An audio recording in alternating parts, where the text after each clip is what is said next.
রমজান শরীফ হইয়া থাকলো মুমিনের অফারর দিন, অফারর মাস। এই মাসও কি করতায় বেশি বেশি করিয়া তিলাওয়াত করিও, বেশি বেশি করিয়া জিকির আজকার করিও, বেশি বেশি করিয়া দুআ দুরুদ করিও, বেশি বেশি করিয়া তওবা করিও। এই মাসের মধ্যে কি করিও? কোরআন তিলাওয়াতটা বেশি বেশি করার চেষ্টা করিও। কারণ রমজান শরীফও কোরআন নাজিল হইছে, রমজান শরীফও কোরআন নাজিল হইছে। আমার দিকে খেয়াল করেন, রমজান শরীফও আল্লাহ কোরআন দে নাজিল করছে। বোঝা গেল রমজান আর কোরআন এই দুই জিনিসের মধ্যে সম্পর্ক আছে। দুরূদ শরীফ পড়ো, আল্লাহুম্মা সাল্লি আলা মাওলানা মুহাম্মদ ওয়া আলা আলি সাইয়্যিদিনা আল্লাহুম্মা সাল্লি আলা সাইয়্যিদিনা মাওলানা মুহাম্মদ ওয়া আলা আলি সাইয়্যিদিনা। রমজান শরীফের মধ্যে কোরআন শরীফ নাজিল হইছে। শাহরু রমাদান আল্লাযী উনজিলা ফীহিল কুরআন।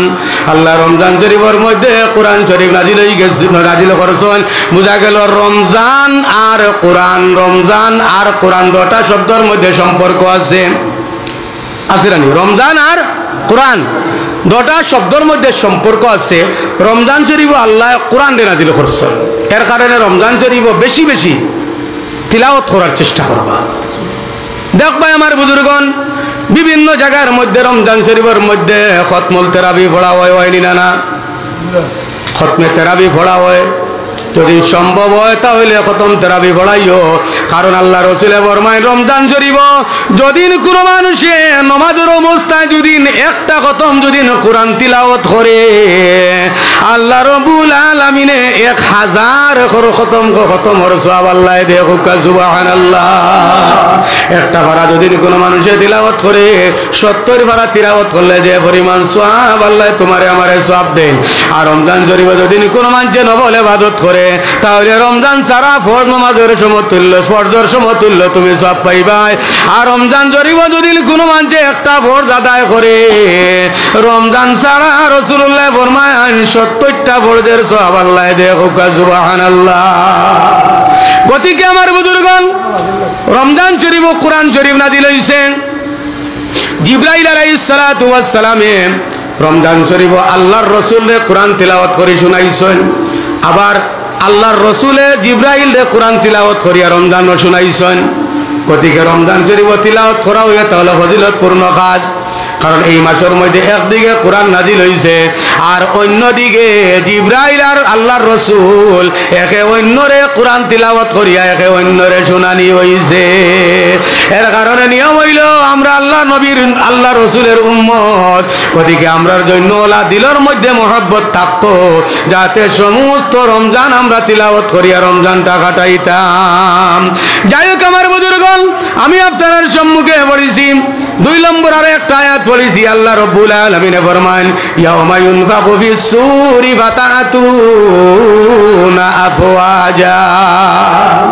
ইয়াউমা ইউনফাখু ফিস-সূরি ফাতাতুনা আফওয়াজা। এই আয়াত যেদিন নাজিল হইল, আল্লাহর রাসূল খুব বেশি কান্দিছেন। নবীজির কান্দা দেখিয়া সাহাবায়ে কেরাম কান্দিতেছেন। দেখা যায় খান্দা দেখলে মানুষের খান্দায়, একজন মুমিনে যদি খান্দে তাহলে আরে মুমিনে দেখার সঙ্গে সঙ্গে বরদাস্ত করতে পারে না। মানুষে কারণ জানে না, দেখা একজনে খান্দের দেখলে অটোমেটিক আরো চোখ দি পানিয়া ইলা হয় না। নবী দিয়ে খান্দিতরা সাহাবায়ে কেরাম হলেও খান্দিতরা। জিজ্ঞাসা করা হইলে একজন সাহাবী জিজ্ঞাসা করলা, কইলা ইয়া রাসূলুল্লাহ, ইয়াউমা ইউনফাখু ফিস-সূরি ফাতাতুনা আফওয়াজা।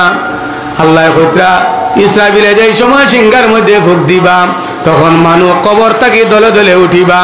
ইয়া রাসূলুল্লাহ, আপনি কি কারণে ক্রন্দন করেন?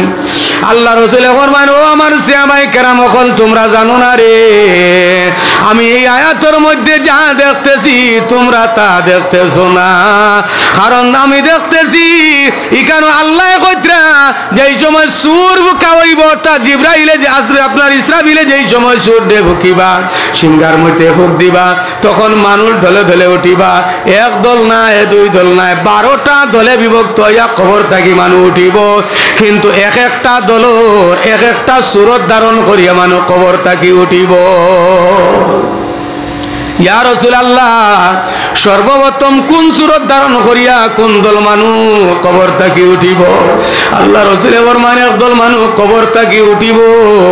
এরা মারা যাওয়ার পরে তারা দফন করছেন, তাদের সুরতটা মানুষের সুরত ছিল, কিন্তু কবর থাকি তারে বানরের সুরত ধারণ করিয়া তোলা হইব। তারে মাটি দেওয়া হয়েছে মানুষ সুরত আকৃতি, কিন্তু কবর থেকে আসরের ময়দানে উঠিব এ বান্দরের সুরত ধরিয়া উঠিব। ইয়া রাসূলুল্লাহ এ বানরের সুরত কি কারণে ধরছে? তার বদ আমলটা কি? আল্লাহ রাসূল ফরমান তার বদ আমলটা হইয়া থাকলো এই দুনিয়ার মধ্যে দুইজন মানুষের সঙ্গে খালি ঝগড়া লাগাইতে থাকতো। ওইলা মানুষ আছেন নানি এন কথা এন কাছে কইব কইয়া দুনিয়ার জমিনও খালি চাইব, সমাজও ঝগড়া লাগাইতো, সমাজও মাইর লাগাইতো, সমাজও ফিতনা ফসাদ লাগাইতো। দুইজনের মধ্যে ভালোবাসা আছে কিন্তু ভালো পায় না, সে চায় সমাজের মধ্যে খালি চুগলখুরি করতো, করিয়া মানুষের মধ্যে দরবার লাগাইতো। ইলা আছেন নানি? আরে আমার বুজুর্গণ জানিয়া রাখিও, যে মানুষের স্বভাব হইয়া থাকলো দুইজন মানুষ দিয়া খালি ঝগড়া লাগানি বিবাদ লাগানি, তুমি জানিয়া রাখিও কবর থেকে তোমারে বান্দরের সুরত ধরাইয়া আল্লাহ তুলবো। যেই সময় আসরের মাঠে উঠিবাই মানছে দেখিয়া পরিচয় পাইবাই গে দুনিয়ার তাতে খালি দুগুদি লাগাইছে। সাবধান হুঁশিয়ার আমার বুজুর্গণ, চুগলখুরি হয়ে থাকলো কবিরা গুনাহ। যদি কোনো মানুষের চুগলখুরি করে তাহলে তার আমল থাকি নেক আমল, যার চুগলখুরি করছে তার আমল নামাজ দেওয়া হয়।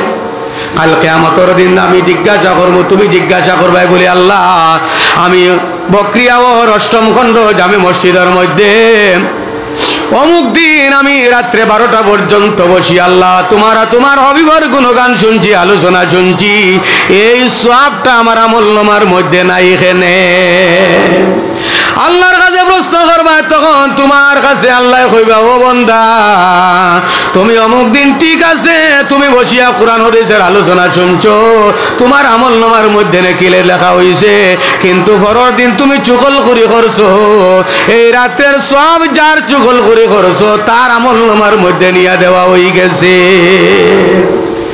নেক আমল ট্রান্সফার হয়ে যায় চুগলখুরি করলে। আর সে কইবা আল্লাহ আমি তো বকরিয়া আমার 8ম খণ্ড অমুক দিন তো আমি আসলাম না, আমার আমলনামার মধ্যে এই নেকিটা কিভাবে আইলো? তখন আল্লাহ কইবা বান্দা তোমারে ভাইয়ে তোমার চুগলখুরি করছে, গিল্লা গিবত করছে, গদিকে তার আমলনামা সেই দিন সে কিন্তু মহফিল আসিল, তার এই দিন কুরসওয়াব তোমার আমলনামার মধ্যে আমি ট্রান্সফার করে দিয়েছি। সুবহানাল্লাহ। আমার কর উদ্দেশ্য হইল আমার বুজুর্গণ চুগলখুরি করলে কিন্তু কাল কিয়ামতের দিন একদিকে তোমার নেকি মাইনাস হইতে থাকবে, আর অন্যদিকে বানরের সুরত ধরাইয়া কবর থাকি তোমারে আমারে আল্লাহ তুলবে। হযরতে আয়েশা সিদ্দিকা রাদিয়াল্লাহু তাআলা আনহা রাসূলুল্লাহর মায়ার বিবি, রাসূলুল্লাহর একজন বিবি আসলা, বড় সুন্দরী বিবি, তার নাম হইয়া তাহলে হযরতে আয়েশা। হযরতে আয়েশা দেখুন একদিন নবীর কাছে একজন মহিলা আইসেন, আবার পরে দেখা যায় এই মহিলা কিছু কথাবার্তা করিয়া চলিয়া গেছেন। সামান্য পরে হযরতে আয়েশা বাড়াইয়া কইন ইয়া রাসূলুল্লাহ আপনার সম্মুখে যে মহিলায় কথাবার্তা করছেন এনে দেখতে বেটা মুখা লাগে। আমরা ইলা কই নানি ও বেটা করে রেখারে মাহাতি দেখারে বেটি মানছ লাখান আর নাই ও বেটি করে রেখারে বেটাইন তো লাখান আঠের দেবা কলা কি গিল্লা আমরা করি এগুর নামও কি ফল।